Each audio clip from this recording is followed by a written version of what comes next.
एक वाॻू ऐं औरत जी कहाणी। आज़ाद पियो यूट्यूब चैनल में भलीकार ऐं आहियां आज़ाद मुख़्तियार जरवार। असां जो अॼु जी कहाणी हिकु वाॻू ऐं हिकु औरत जी आहे।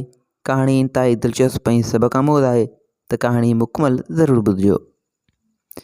असां जो ही तमामु पुराणे ज़माने जी ॻाल्हि आहे जॾहिं दरिया तोड़े समुंड में रहंदड़ वाॻू इंसान ज़ात सां तमामु सुठो हलंदा हुआ ऐं दोस्ती वारो रुझान हूंदो हो। हिननि इंसाननि सां वाॻुनि जी दिलचस्पी ऐं दोस्ती तमामु घणी हूंदी हुई। अगरि कंहिं बि किनारे ते कंहिं माण्हू बीह करे वाॻू खे सॾु कयो त उहो हिकदमि हुन वटि हलियो थिए आयो ऐं पोइ दरिया पार करण लाइ हिकु हिकु ॿ ॼणा थी मर्द तोड़े औरतूं वाॻू जी पुठी ते वेही सैर सफ़र कंदा हुआ। चवनि था त ऑस्ट्रेलिया जे भरिसां हिकु वॾे ॿेट पापा न्यूगिनी ते हिकु वाॻू उते जी हिकु औरत सां शादी कई हुई।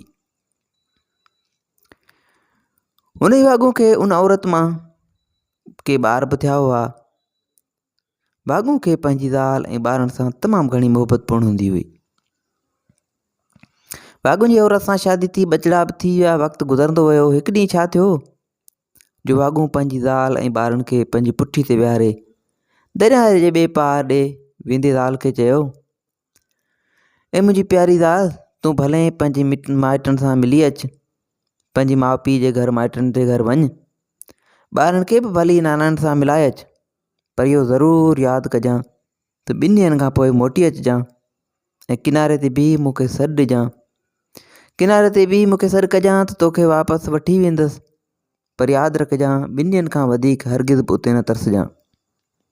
सिर्फ़ु 2 ॾींहंनि जी तोखे इजाज़त आहे उते तरसजांइ ऐं शाम जो मूंखे अची सॾु कजांइ ऐं तोखे वापसि खणी हलंदसि।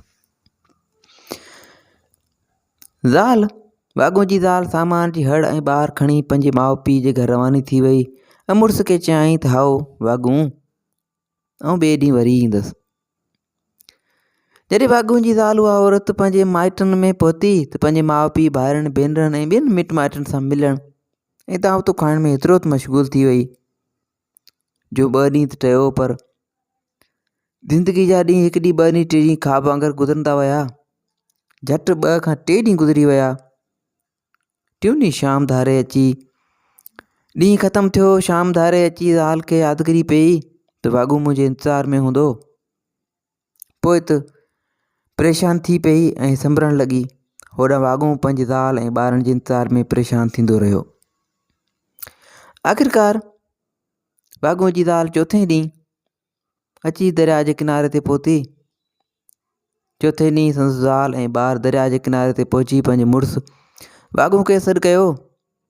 वाॻू जॾहिं पंहिंजी ज़ाल जो सॾु ॿुधो त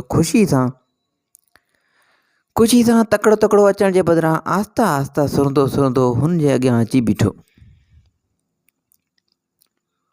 हुन पंहिंजो सामान ऐं ॿार वाॻू जे पेट ते विहारिया। हुन औरत जेका वाॻू जी ज़ाल हुई ऐं पोइ पाण बि हुन जी पुठी ते सवार थी वेठी।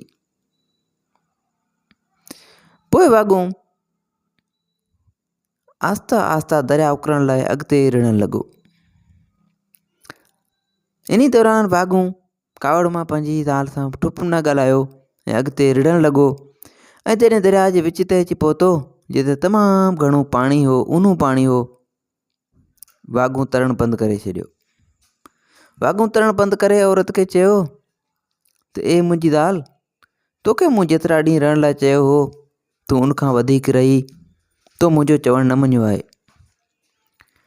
हिकु ज़ाल मुड़ुस जो चवणु मञंदी आहे, पर तो मुंहिंजो चयो न मञियो आहे ऐं जीअं तूं मुंहिंजी बेचई साबिती थी आहीं, तो मुंहिंजो चवणु न वरितो आहे, मुंहिंजी बेचई साबित थी आहीं, उन करे तोखे हाणे जीअरो न छॾींदसि ऐं हिते ई तोखे ॿोड़े ॿोड़े मारे चट कंदसि। उन बाद ज़ाल वाॻू जी ज़ाल मिनतूं कयूं, दाहूं कयूं, पर वाॻू पंहिंजी ज़ाल ऐं ॿारनि खे उते ई ॿोड़े ॿोड़े मारे छॾियो। उन हादसे खां पोइ जखणी ईअं चइजे त उन वाक़े खां पोइ वाॻुनि माण्हुनि सां दोस्ती रखणु छॾे ॾिनी।